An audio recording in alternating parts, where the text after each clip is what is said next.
Muy buenas tardes, mi nombre es Natalia García y hoy hablaré acerca de lo que es la neuropsicología de la sensación y de la percepción. Bueno, como primer tema les hablaré acerca de lo que es el proceso visual, el proceso de la visión desde una perspectiva neuropsicológica. Bueno, debemos entender de que la percepción visual es la capacidad para interpretar la información de la luz del espectro visible que llega hasta nuestros ojos. Esta es procesada por nuestro lóbulo occipital del cerebro y esto es lo que da paso a lo que conocemos como la visión. Este lóbulo se encuentra en la parte posterior de nuestro cerebro y es el más pequeño de todos los lóbulos externos del córtex y pues se divide en tres áreas según el mapa de Brodmann. Bueno, ahora pues les hablaré de estas áreas que intervienen en el proceso visual. Como primer área tenemos el área 17 que en la cara interna de este lóbulo rodea a la cisura calcarina, mientras que en el exterior se encuentra en el extremo posterior del polo occipital. Corresponde así pues a la corteza visual primaria, la zona donde finalizan los rayos de la luz que provienen del tálamo, que de igual manera transmiten la información proveniente de los receptores visuales de la retina. Como segunda región tenemos el área 18 o pues como comúnmente la llaman la región paraestriada. Esta es un área visual secundaria que se relaciona con la creación y la síntesis de la información visual. Esta misma pues está conformada por muchas fibras interhemisféricas que vinculan ambos hemisferios. Y por última área tenemos el área 19 que es el área de asociación visual que está formado junto con el área 18. Esta se ubica justo detrás y por encima del lóbulo parietal y temporal y se compone por numerosas conexiones con otras áreas del hemisferio, pues donde se produce lo que es la integración multimodal de la información visual junto con los sistemas auditivos y sensoriales. Y este es el lugar donde se almacena lo que es la memoria visual con una porción posterior del lóbulo temporal. Ahora, pues hablaré acerca de lo que son las agnosias visuales y algunas de sus características. Bueno, pues las agnosias visuales se basan en la dificultad de detección o reconocimiento de cosas y categorías relacionadas con personas, objetos o colores, que aquí pues está muy conservada lo que es la agudeza o puede estar muy conservada lo que es la agudeza visual y la capacidad de rastreo, como también pues otras funciones mentales y el lenguaje visual. Ahora les nombraré algunas de sus características y es que en la agnosia pues se causa por lo que son las lesiones en el área de asociación visual como el área 18 y 19. También aquí pues existe una ausencia de efectos visuales que justifican la agnosia y es usual que pues se acompañen de problemas o trastornos sensoriales como la hemianopsia y la cuadrantanopsia. También aquí pues existen distintos tipos de agnosias que son las siguientes. Bueno, tenemos como un tipo de agnosia que es la prosopagnosia, que aquí pues la persona que sufre de esta agnosia no reconoce las caras conocidas. Tenemos la agnosia ambiental, que aquí la persona que está afectada pues no tiene la capacidad de reconocer lo que son lugares familiares. También tenemos a la acromatopsia, que pues el afectado se vuelve daltónico. Y por último tenemos a la simultanagnosia, que pues la persona que está afectada no puede recibir o no puede percibir más de un objeto o alguna parte de este a la vez. Ahora pues hablaré del segundo tema que es el proceso auditivo, que pues es un proceso que es complejo porque pues implica diversas estructuras cerebrales que pues son completamente especializadas en la percepción auditiva y en este proceso, el oído externo recibe los sonidos y las vibraciones y los lleva a través del canal auditivo hacia lo que es el tímpano. Después de que el tímpano recibe estas vibraciones, los tres huesitos que están en el oído medio, que son el martillo, el yunque y el estribo, pues transmiten y amplifican estas señales hacia el oído interno. Aquí hay un líquido que estimula a las células ciliadas y que las cuales estas pues envían la información a través de impulsos eléctricos y viajan por el nervio auditivo hasta el cerebro. Pues aquí el principal encargado de llevar a cabo este proceso auditivo pues es el lóbulo temporal de nuestro cerebro, pues el cual comprende toda la parte que está situada por la cisura de Silvio y su prolongación. Este, pues, es limitado por el lóbulo occipital y parietal en su zona posterior. Ahora, pues hablaré y abarcaré lo que son las áreas que intervienen en el proceso de la audición. Bueno, aquí pues intervienen lo que son el área 41 y 42 y después estas son responsables de procesar la información sensorial de los estímulos auditivos que proceden pues del oído interno.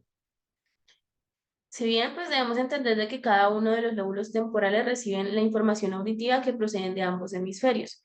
Y aquí pues debemos entender de que también hay vías de audición que son dobles y es por esto pues que la información se transmite al mismo hemisferio y la otra vía pues envía esta misma información al hemisferio opuesto. Ahora bien, pues hablaré acerca de las agnosias auditivas y sus características. Bueno, las agnosias auditivas se dan por las lesiones en los lóbulos temporales que además de generar insuficiencias sensoriales en la codificación de los estímulos auditivos, también se define como la dificultad para reconocer el significado de estímulos acústicos no verbales. Estas agnosias pues son de las agnosias más comunes, pues aparte de las agnosias visuales, y pues sus características tratan acerca de la imposibilidad de reconocer palabras, también de la afectación de lo que es el reconocimiento musical, también la afectación al reconocimiento de sonidos no verbales. Aquí pues también existen distintos tipos de agnosias, como en las visuales, y pues estas son la amusia, que pues este tipo de agnosia es un déficit que afecta la capacidad de reconocer ciertas características de la música, como el ritmo, la melodía o el tono. Pues esta es causada por lesiones unilaterales y están completamente implicadas en lo que son el área 22 y 42 de Broca. Aquí, pues los síntomas varían dependiendo de la zona afectada del cerebro. Por ende, pues si la lesión se encuentra en el hemisferio derecho, se presentará la poca capacidad de reconocer melodías u otros elementos musicales. Y si la lesión se encuentra en el hemisferio izquierdo, pues se verá alterada la capacidad para leer las partituras e interpretar lo que son las melodías. Tenemos también la agnosia para los sonidos, que se trata de la poca capacidad de identificar sonidos o incapacidad, más bien, que sean no verbales, es decir, el sonido de una alarma o el canto de los pájaros. Y pues esta también, como en la musia, se localiza pues lesiones en el área 22 y 42 de Broca.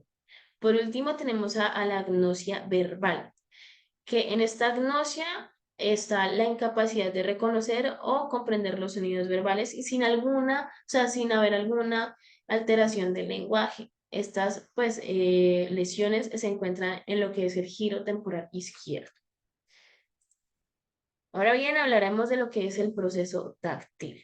Bueno, si bien, como aquí lo dice, el tacto nos permite crear una conciencia corporal en el cual se percibe el contacto o la presión de cosas sobre la piel. Debemos entender de que la piel es el órgano más grande del cuerpo humano.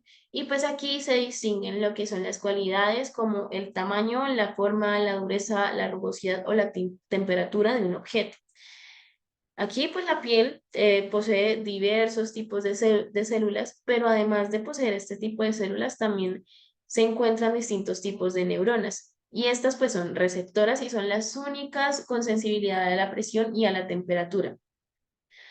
Pues este sentido del tacto se compone principalmente por tres tipos de neuronas, las cuales son las mecánico-receptoras, que se encargan de captar lo que es la presión, las termorreceptoras, que se encargan de captar la temperatura, y las nociceptores, que son encargados de captar estímulos que nos ponen en riesgo o en peligro, ¿ya? Entonces, pues las señales que son generadas por estos receptores de la piel, pues viajan a lo largo de los nervios sensoriales, los cuales se constituyen de diversas fibras conectadas a lo que es la médula espinal, y después de esas señales, pues son trasladadas al tálamo, donde se transmite toda esa información del cerebro. Bueno, hablaremos ahora de lo que son las áreas que intervienen en este proceso. Tenemos aquí las áreas homestésicas primarias o las áreas 1, 2 y 3 de Brodmann, que se encuentran en lo que es la circunvolución parietal y en la parte posterior del parietal central, ¿cierto?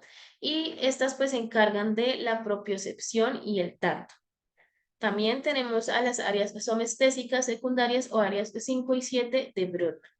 Aquí pues el área 5 pues, se encarga de lo que es la percepción del tacto y el área 7 se encarga de reconocer lo que son los objetos sin la necesidad de verlos.